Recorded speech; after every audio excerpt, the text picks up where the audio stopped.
قومی آمدنی میں اضافے کے لیے جب نفع زیادہ میں ارن کر رہا ہوں گا تو اس سے کیا ہوئے گا، اس سے جو قومی آمدنی ہے وہ بھی بڑھ جائے گی، وہ بھی زیادہ ہو جائے گی۔ اچھا، اس کے بعد معاشرے کی خدمت۔ معاشرے کی خدمت میں پڑھنا شروع کرنے لگا ہوں۔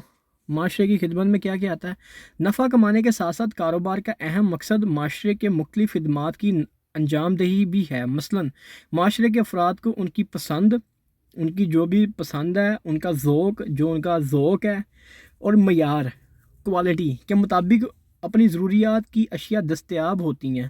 معاشرے کی خدمت میں آ جائے گا کہ جو کاروبار ہے یہ اس کی ذمہ داری ہے کہ وہ معاشرے کے جو لوگ ہیں ان کی پسند، ان کی ذوق، ان کی تہذیب، ان کی ثقافت، ان کی جو بھی چیزیں ہیں اس کے مطابق ان کو اشیاء دستیاب کرواتے ہیں۔ ٹھیک ہے، یہ بھی معاشرے کی ذمہ داری، یہ بھی اس کی اس میں آ جائے گی، معاشرے کی خدمت میں آ جائے گی کاروبار کے، ٹھیک ہے، بزنس کی۔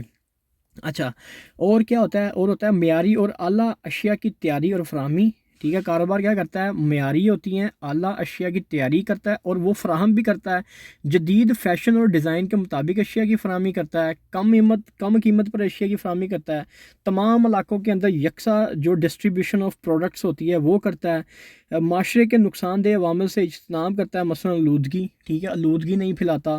اس کے علاوہ ثقافتی سرگرمیوں اور ترویج میں معاونت، ٹھیک ہے، جو بھی ان کی ثقافتی سرگرمی ہیں ان کو، اور ان کی تراوج کا مطلب ہوتا ہے ایڈورٹیزمنٹ، اس کے پھیلاؤ میں معاونت دیتا ہے، مدد کرتا ہے۔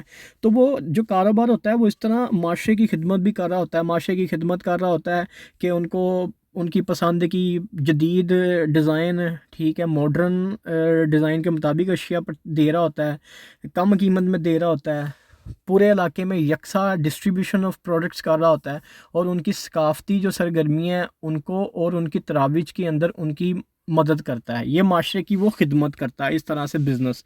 اس کے بعد روزگار کی فراہمی۔ جو کاروبار ہے وہ روزگار کی فراہمی کرتا ہے، کس کس کو کرتا ہے؟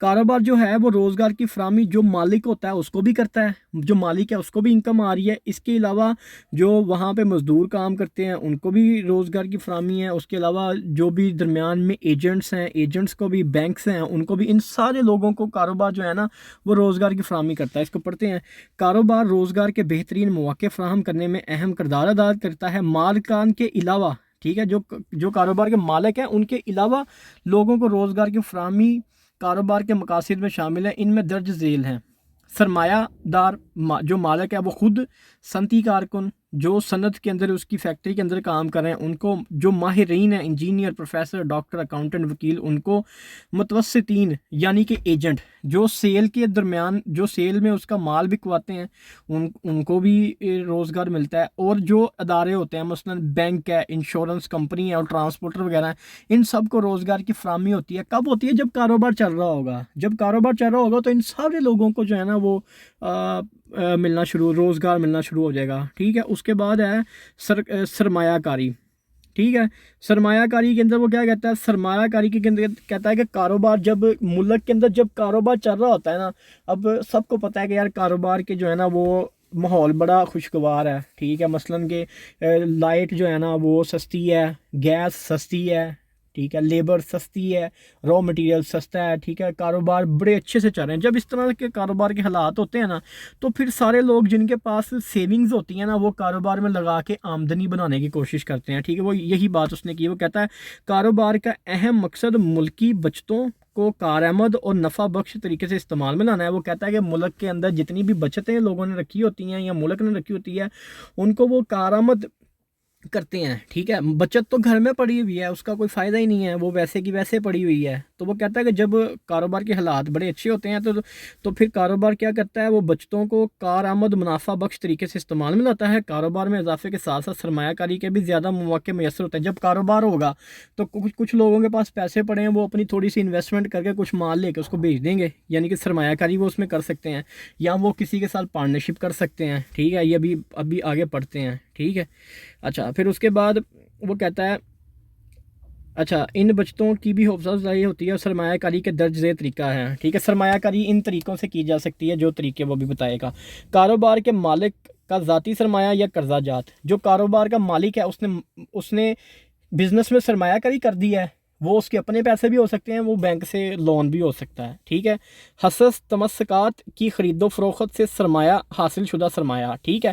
یہ حصص اور تمسکات جو ہے نا، یہ شیئر ہیں، جو کمپنیز کے شیئر وغیرہ کی پرچیزنگ کر کے ان کے اوپر جو سرمایہ کاری کی جاتی ہے کہ میں نے فلاں کمپنی کے اتنے شیئر پرچیز کر لیے ہیں، ٹھیک ہے، اس کو ابھی لیے ہیں 105 روپے کے، بعد میں وہ ہو گئے ہیں 150 روپے کے، میں نے 500 شیئر لیا تھا، تو وہ اس طرح سے شیئرز کے ذریعے سرمایہ کاری ہو سکتی ہے، ٹھیک ہے۔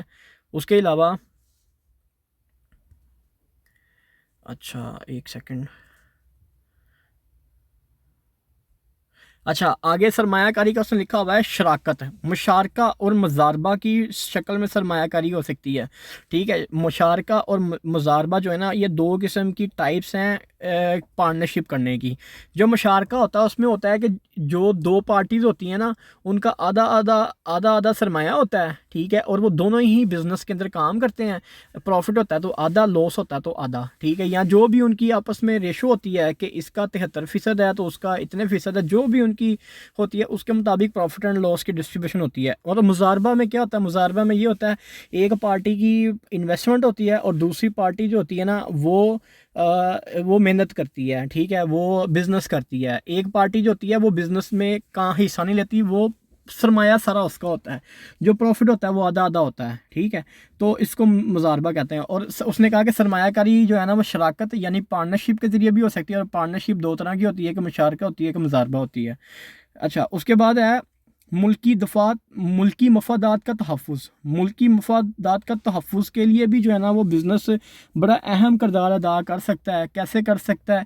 کہ کئی کاروبار، بہت سارے کاروبار بالخصوص جو کہ ملکی مفادات کی تحفظ کی خاطر قائم کیے جاتے ہیں، جس کی وجہ سے ملک اقتصادی اور دفاعی، ٹھیک ہے، اقتصادی صنعتی، ٹھیک ہے، اور دفاعی طور پر مضبوط اور مستحکم ہو جاتا ہے۔ ایسے کاروبار حکومت اپنی نگرانی میں قائم کرتی ہے، مثلا دفاعی اسلحہ سازی کی صنعت، جدید ریسرچ کے ادارے، ٹھیک ہے، دفاعی اسلحہ بنانے کی جو فیکٹریاں ہوتی ہیں اور جو جدید ریسرچ کے ادارے ہوتے ہیں، یہ ملکی مفادات کے تحفظ کے لیے ہوتے ہیں، اور موسٹلی گورنمنٹ ہی جو ہے نا وہ ان کو ہیڈ کر رہی ہوتی ہے۔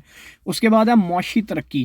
جو بزنس ہوتا ہے وہ معاشی ترقی کا بھی ضامن ہوتا ہے، ٹھیک ہے۔ تو اس میں اس نے یہ ایک پکچر دکھائی ہوئی ہے، یہ والی، اس پکچر کو میں ڈسکس کرتا ہوں۔ سب سے پہلے وہ کہتا ہے موافق توازن ادائیگی۔ کاروبار سے کیا ہوتا ہے؟ موافق توازن ادائیگی ہوتا ہے۔ موافق توازن ادائیگی کا مطلب یہ ہے کہ ملک کے اندر چیزیں کم آئیں، ٹھیک ہے، اور ملک سے چیزیں باہر زیادہ جائیں۔ جب باہر سے کم چیزیں آئیں گی اور ملک سے باہر زیادہ چیزیں جائیں گی، جب ملک کی جو ایکسپورٹس ہیں وہ بہت زیادہ ہوں اور جو امپورٹس ہیں وہ کم ہوں، تو اس سے جو ہوتا ہے وہ موافق توازن ادائیگی ہوتا ہے، جو کہ معاشی ترقی کا ایک سب سے پہلا پہلو ہے۔ جب یہ چیز ہوئے گی پھر اشیاء ضروریات کی دستیابی ہوئے گی، یعنی کہ جتنی بھی اشیاء ہیں ان کی ملک میں دستیابی ہوئے گی۔ کچھ باہر سے آ گئیں، کچھ خود بنا لیں، جو خود بنائی ہیں وہ زیادہ ہیں، جو باہر سے آئی ہیں وہ کم ہیں، ساری اشیاء دستیاب ہو گئی مارکیٹ میں۔ اس سے کیا ہوئے گا؟ اس سے قومی آمدنی میں اضافہ ہوئے گا۔ قومی آمدنی میں اضافہ کیسے ہوئے گا؟ کہ ہم نے باہر اتنی ساری چیزیں بھیج دی ہیں، باہر سے اتنے سارے ڈالر پاکستان میں آ گئے ہیں، جب وہ ڈالر پاکستان میں آئیں گے تو قومی آمدنی میں ہمارے اضافہ ہو جائے گا، سرمایہ کاری میں اضافہ، ٹھیک ہے۔ جب قومی آمدنی میں اضافہ ہوئے گا، کاروبار جو ہے وہ فلورش کر جائے گا۔ جب کاروبار فلورش کریں گے تو لوگوں کے پاس پیسہ ہوئے گا، جب پیسہ ہوئے گا تو لوگ سرمایہ کاری کریں گے۔ سرمایہ کاری کہاں کریں گے؟ وہ ہم نے یہ اوپر پڑھ لیا ہوا ہے، جہاں جہاں ہم سرمایہ کاری کر سکتے ہیں، ٹھیک ہے۔ جب سرمایہ کاری ہوگی، کاروبار ہوئیں گے، کاروبار سے لوگوں کو روزگار ملے گا۔ جب روزگار ملے گا تو اس کا مطلب ہے کہ ملک کے اندر جو معاشی ترقی ہے وہ عروج پر پہنچی ہوئی ہے۔ یہی ساری بات اس نے اس کے اندر کی ہے، ٹھیک ہے، یہی ساری باتیں اس نے کی ہیں۔ اس کے بعد آ جائیں جدت و اختراع، ٹھیک ہے، جدت و اختراع دیکھتے ہیں ہم۔ جدت و اختراع کے اندر کہتا ہے ایک کاروباری کو چاہیے کہ وہ اشیاء کی تیاری کے لیے نئے اور جدید طریقے اختیار کرے، تاکہ نہ صرف پیداوار اور زیادہ منافع کا مقصد حاصل کیا جا سکے، بلکہ لوگوں کی بھی نئی ایجادات سے استفادہ حاصل کر سکیں۔ جدت و اختراع کا مطلب یہ ہے کہ پروڈکشن کے لیے، پیداوار کے لیے نئے سے نئے طریقے، جو جدید طریقے ہیں نا وہ اپنائے جائیں۔ اس سے کیا ہوئے گا؟ اس سے نفع بھی ہوئے گا، ٹھیک ہے، اور نفع ہونے کے ساتھ ساتھ لوگوں کو نئی ٹیکنالوجی بھی یوز کرنی آئے گی، ٹھیک ہے۔ آگے آ جائیں، نیکسٹ جو پوائنٹ ہے، نیکسٹ پوائنٹ ہے ٹیکنالوجی کا استعمال۔ ٹیکنالوجی کے استعمال میں آ جائے گا، ٹیکنالوجی کا استعمال کاروبار کے مقاصد اور فرائض میں شامل ہے، کیونکہ ایک کاروباری شخص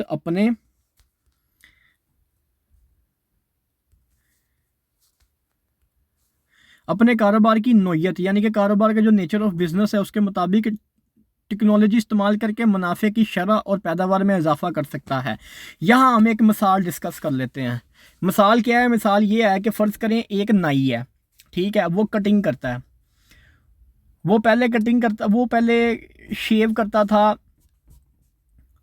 کینچی کے ساتھ، ٹھیک ہے، کینچی کے ساتھ وہ لوگوں کی داڑھی کو شیو کرتا تھا۔ اب اس نے کیا کیا، اس نے اپنے کاروبار کی نوعیت کے حساب سے، جو اس کے کاروبار کی نوعیت اس کے حساب سے وہ ایک مشین لے آیا۔ مشین سے کیا ہوا، جو شیونگ مشین ہے، شیونگ مشین سے کیا ہوا، پہلے وہ کینچی سے جو شیو کرتا تھا اس پہ وہ لگاتا تھا 50 منٹ، ٹھیک ہے، لیکن اب کیا ہوئے گا، اب شیونگ مشین سے اس کا وہ 50 منٹ والا جو کام ہے وہ 10 منٹ پہ آ جائے گا۔ اسی طرح بہت ساری مثالیں ہو سکتی ہیں، میرے ذہن میں بھی یہی مثال ہے تو میں نے یہی مثال دے دی ہے۔ اس کے علاوہ بہت ساری مثالیں ہو سکتی ہیں۔ مثال کے طور پہ یہ کٹنگ ہوتی ہے فصلوں کی، ٹھیک ہے، یہ ہاتھ سے کٹنگ بھی ہو سکتی ہے اور مشین سے بھی ہو سکتی ہے۔ ٹیکنالوجی، جو نئی ٹیکنالوجی مشین ہے اس سے بھی ہو سکتی ہے۔ اگر آپ ہاتھ سے کٹنگ کریں گے اس میں تو بڑے مہینے لگ جائیں گے، اور جو نئی ٹیکنالوجی آ گئی اس ٹیکنالوجی کے ذریعے کریں گے تو وہ تو بڑا کم ٹائم لگائے گی، اس میں تو آپ مہینوں کا کام جو ہے وہ دنوں میں کر لو گے۔ تو یہی فائدہ ہوتا ہے کہ جب کوئی بزنس مین ہوتا ہے وہ کاروبار کے اندر ٹیکنالوجی کو استعمال کرتا ہے، اس سے اس کا جو ہے وہ نفع بھی بڑھ جاتا ہے، بزنس کی پروڈکٹیوٹی بھی بڑھ جاتی ہے۔